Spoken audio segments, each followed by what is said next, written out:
Hey, and welcome back to week 2 of Ash's Fantasy Football Facts here on sports.ktar.com. Well, week 1 was in the books. Hopefully you did well. Hopefully some of my advice worked, like don't play Brett Favre, dud of the week of Ray Rice, and a few others. Now, I also had some duds as well that did not quite come through. Frank Gore, he didn't play well like I said he would. And my sleeper of the week, Chad Henne, yeah, he was sleeping all through that game, although Miami did get the win in Buffalo. Let's not forget, Arian Foster was my number 1 play at running back. Oh, if you had Arian Foster, you're feeling pretty good going into week 2.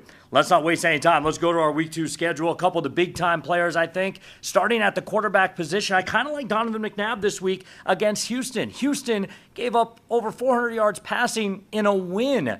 I think Houston could win this game. I like what the Texans are doing, but I think Donovan McNabb looked pretty good on Sunday night, and I think that Donovan McNabb could put up some big numbers in this game. Maybe not everyone has McNabb in their starting lineup, but if you have a questionable matchup with another quarterback and you have McNabb as a backup, think about it. I also like Tony Romo. Look, a lot of people have Tony Romo in their first few rounds of the draft. Tony Romo's going to have a big week. The Cowboys did not look good in week 1. They will in week 2 against the Bears. And then my final player, and this is maybe a little bit of a reach, Kyle Orton. Yeah, the Donkeys, the Denver Broncos, they are home and they are taking on Seattle. I'm not buying into the Seahawks just yet. I think Orton could have a big week number 2. Let's go to the running back position. Love DeAngelo Williams. Again, a high draft pick. Most of you will play him. There's a little question mark about him and Jonathan Stewart in playing time. I like DeAngelo this week. He only had 62 yards against the Giants. He will get much more against Cleveland this weekend. My other running back, Knowshon Moreno. See, I didn't like Moreno in week 1 because he didn't have a preseason carry. He looked all right in week 1, and I think he could have another good game in week 2. And Brandon Jackson, who drafted him? Nobody. But everyone was waiting Wednesday morning on the waiver wire as Ryan Grant will be out for the year. Big blow for you fantasy owners that had Ryan Grant, including me in one of my leagues.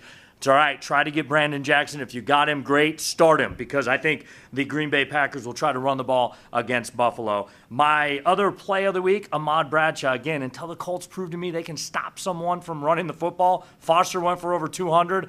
Bradshaw will get you $140 and a touchdown this weekend. My sit of the week in the running back position is Rashard Mendenhall. That's right, sit Mendenhall. If you look at Mendenhall in week 1, he really wasn't doing anything until a 50-yard touchdown in overtime. It pains me to say that because I have him in one of my leagues. Maybe you don't sit him, but be prepared for him to not have a good week at Tennessee. Let's go to the wide receiver position. Hakeem Nicks, Eli's got a new toy in New York. He likes the big wide receiver in his second year. He is battling an ankle injury, so beware of that. If he's going to play, if he's healthy come Saturday, Sunday, throw him in your starting lineup. Austin Collie, big game for the Indianapolis Colts. He had a $131 and a touch. Look for him to do it again as I think the Colts win and win big on their home turf. They're not starting 0-2, the Colts. And then I also like Santana Moss against Houston. Again, I like the Redskins in that game. One guy I'm not buying into, Leganu Nene. Who the heck is this guy from the San Diego Chargers?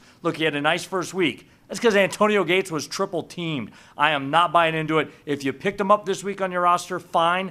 Don't put him in your starting lineup just yet. All right, let's go to my sleeper of the week. My sleeper of the week this week, Michael Vick. He's probably going to get the start if Cobb is not ready to go. And earlier in the week, Cobb was feeling the concussion stuff. If Vick is a go, I think he puts up some pretty good numbers against Detroit. Let's not forget he's trying to prove a point in this game. And my dud of the week, don't play this guy this weekend, even though he was probably a first or second round pick for you.